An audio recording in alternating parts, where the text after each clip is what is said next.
بسم الله الرحمن الرحيم. اللهم صل وسلم وبارك على سيدنا محمد وعلى آله وأصحابه أجمعين. ازيكم يا حبايبي؟ عاملين ايه؟ يا رب تكونوا بخير. النهاردة معانا هنعمل مع بعض الرز بلبن. الرز بلبن ابو وش مكرمش بتاع المحلات. طبعا كلنا بقينا نعمله، كلنا بقينا شاطرين فيه. هنعمل الوصفة مع بعض النهاردة ونشوف مع بعض هنعملها ازاي كده واحدة واحدة. طبعا الطريقة سهلة ومش صعبة خالص.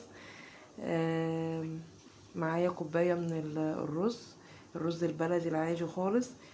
طبعا اتغسلت غسلة واحدة كده، يعني مش هنغسلها كتير طبعا عشان ما ننزلش النشا اللي في الرز. وبعد كده بنحط 4 كوبايات مية سخنين ونحطها على النار. طبعا بخلي الرز يستوي تماما. اول ما بلاقي المية بتغلي كده ببتدي اغطي عليه خالص. طبعا بتبتدي ايدك فيه بتقلبيه من وقت للتاني عشان الرز ما يلزقش في الحلة. عايزة الرز مستوي. طبعا كوباية الرز عليها كوبايتين، عليها 2 كيلو من اللبن الحليب طبعا البلدي اللي بنجيبه من عند اللبان. وياريت يكون لبن دسم، عشان يديني طبعا وش حلو للرز بلبن.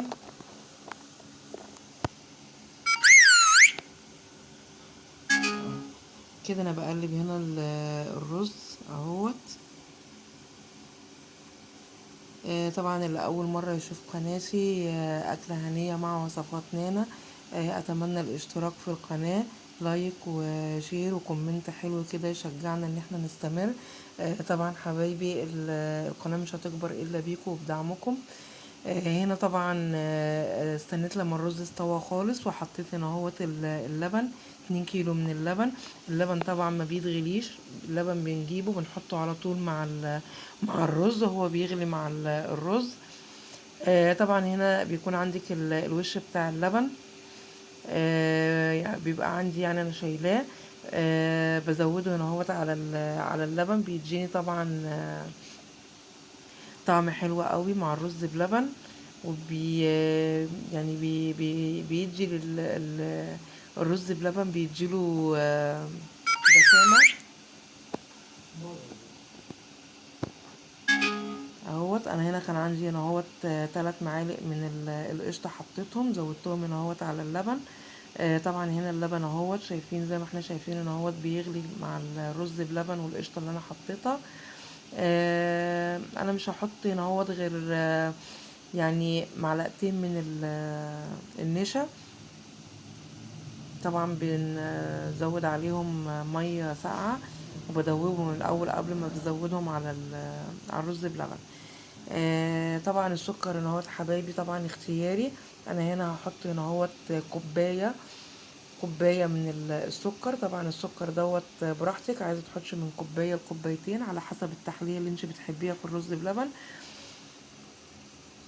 اهوت. وحطيت هنا اهوت النشا زي ما قلنا دوبناه بميه ساقعه.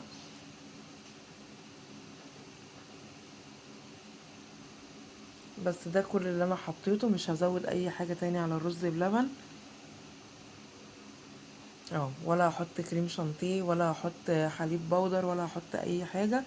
واللبن هيبقى معايا جميل جدا وطعمه جميل وهيديني الكرمشه اللي احنا بنشوفها في المحلات بتاعه اللبان.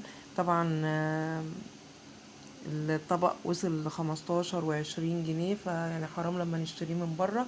لا، هنعمله بنفس الطريقة بتاعتهم، طريقة سهلة وبسيطة وهيديني نفس الشكل اللي عند اللبان. والطعم كمان هيبقى احلى وانضف من اللي بنجيبه من بره.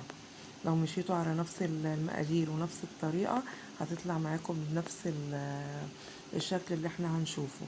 طبعا بخلي بعد ما بغرف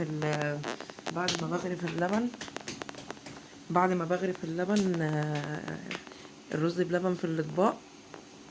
طبعا انا اهوت بستنى عليه لما يبرد خالص من 3 ل4 ساعات، يبرد خالص خالص معايا على بره. بعد كده ببتدي احطه في التلاجة بعد ما يبرد وبغطيه.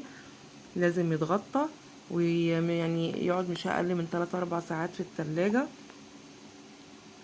شايفين انا كده طلعته اهوت زي ما احنا شايفين شكله عامل ازاي، زي اللي بنجيبه بالظبط من عند اللبان، والطعم جميل جدا جدا وهيعجبكم.